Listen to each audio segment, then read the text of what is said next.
Welcome back to the channel. This is part 2 of the series of how to make the 68 Hemi-Hood-Scoop at home with basic materials. I meant real basic. Okay, so let me just show you what we got here. Is I got the 2 or 3 pound hammer. I got a 1-inch wide socket, impact socket. That's optional. I used 2 6-inch cheap clamps. You can use them for like Harbor Freight. I got mine from Menards. They're pretty cheap. Some small sections of 1-inch or 1.5-inch box tubing. Either one will work. I got this long piece up here along the top of the bed, and basically what I did was, I don't know if you knew this or not, but I don't know if all home improvement stores carries these, but this was back in the HVAC department. This is for folding duct work, the edges, but it can be used on sheet metal. This side over here is for bending, I would say 5/16 of an inch on the edge of the sheet metal.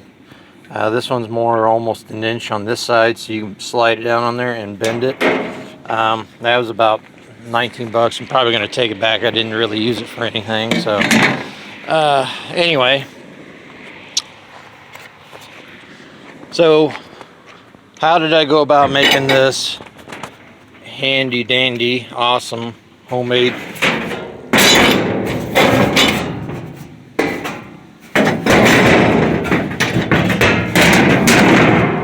'68 Hemi-Hood-Scoop? Keep in mind, I still have to come in here and come straight down and cut off this piece that folds that comes out at an angle now. Some people might want to keep that on theirs for that swept look, but I'm going to cut mine straight off to keep the actual true design of the '68 Hemi-Hood-Scoop. But anyway, as far as the arch in the middle, the support arch, I basically, when I took my Sharpie marker, drew straight down the middle after measuring and all that stuff. And I basically came up here on the side. I had somebody help me. They had to hold on to this end. And then once I got done with one side, I flipped it around and did the other side. But anyway, I brought the edge of this lip on the bed right up to one side of the black line, and then I brought this bar on the same side of the black line, and then I went ahead and add a tiny bit of room to get the this part to rotate. But once I got it on there, that's how I did it. Clamped that down hard on the sheet metal and this down tight so it wouldn't move. Made sure everything was lined up, and then all I did was this back half wasn't folded in yet, and these sides weren't folded in yet. So then I went ahead and took my time, and then once I got the crease in the middle, that's when I went and over to a soft plank of wood we've got. I think it's like an 8-inch by 1.5 inch by, yeah, it's 8 foot long, 8 or 10 inches wide by 1.5 inch thick plank over there, wood plank on top of that bench over there. But anyway, I flipped the hood scoop upside down, and then where that crease was, I went ahead and took this and the rod that I showed you in the video, the part 1 video, and I made a more distinct crease down the middle. And then what I did is I came along, flipped it over, and then came alongside the crease with my hammer and slowly worked my way down on the side of the this here, the seam, the arch, the center support, and put a slight curve all the way down the length on both sides. Then, once that was done, I brought this side up, put it up on there, put the piece of tubing down over it, clamped it down. I had somebody hold this side up because it's pretty heavy when it's one side off to one side. But anyway, I took my 3-pound hammer here and slowly worked along the sides, and then went down here and got it down flat. Now I do have to come back in here with a piece of the square tubing and the auto body hammer and pop out a couple of these few little dimples that were put in there from the 3-pound hammer, but it'll straighten back out. And then I switched over and did this side. I gave it a nice round edge. Didn't have to worry about sticking a piece of steel tubing in there and tapping it from the back side. And then as far as the as far as this back side, now you will have that same crease, that support seam that comes all the way here. What you'll have to do is you'll have to cut that down the middle, flatten that back out, and then what I had to do is I had to put one of these small pieces here and then another small piece on the bottom side. Take two clamps, those two clamps, clamp it, and then whatever side on the, and this is basically what I did, like this, and then I was able to put pressure and use this as leverage sticking out and bend it into shape, and I didn't hold back. Kind of a joke there. Instead of whip it into shape, don't hold back. Anyway, once I got that formed, I went ahead and I had a little bit of overhang here. So what I did is I came in again with my auto body hammer and the corner of this, and I slowly started to form that, getting this shaped up to where the two seams came together, and I just welded up the seams. I just got done welding the seams this morning, and there we go, focused a lot better. And got these all up and smoothed out with the orbital DA after I ground on it. And then I went over ahead and did a measurement.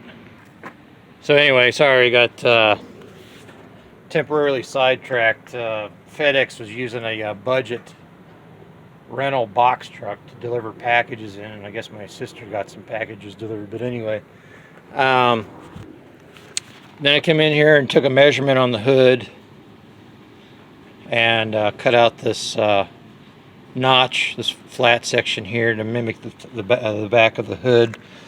And I know it looks kind of, this hood scoop looks kind of grody. I sanded the crap out of it with 60 grit sandpaper. It's got surface rust, but anyway, I've got a gallon jug of commercial grade white vinegar. I'm going to scrub this really good with the vinegar and neutralize the rust. And then bring on the underside and the back and the top side, and get it cleaned up. Rub it down with alcohol to get rid of any of the leftover vinegar or acid residue on there, and get it all cleaned up. Use some microfiber cloths. But anyway, and then bring it outside to let it bake in the sun to get any excess moisture out of it. And then I'm going to hit it with some Rust-Oleum automotive self-etching primer. But yeah, so that's basically what I had to do with that. And like I said, just using pieces of scrap tubing laying around that I had, and using this truck bed, the edge of the bed here as a bender to help bend stuff using the clamps. So let's go test fit this. See, I haven't seen how it looks since I got it done up. Okay, as you can see, I got it lined up with the ridge, the support ridge in the middle of the hood. Now I do have to do a few little odds and ends, like I do have to come in here along this bottom and maybe shave off a little bit on the bottom edge of this, because there's a little bit of a gap back here on this corner. I want to bring that down just a little bit. And then this side, same thing. It's got a little bit of an arch sticking out there to keep and causing this to stick up back here. And once I get the sides trimmed up, you can also see back up in there, there's too much sun reflection, but there's a little bit of that gap. And once I trim the sheet metal down on the edge, it'll lower that gap. I don't know if you can see that back there or not. But anyway, yeah. I'll have to take some measurements, figure out how far up or how far back this hood scoop needs to go. But the skull and this piece will be coming off the hood. I'm gonna get, like I said, I'm gonna get another hood pretty cheap, and I'll go ahead and patch this up, fill that in. I'm gonna start. I'm actually gonna take that skull back off, and when I take it off, I found a company that I can buy. Since my folks have a business license for like tax purposes and stuff, we can buy stuff wholesale. I found a website that sells where you can make silicone molds, and for like cast resin stuff. I'm going to start making these skulls in resin, and I might, if I can find somebody that'll do it cheap enough, I might start having them cast them skulls again in actual aluminum. But yeah, that skull right there.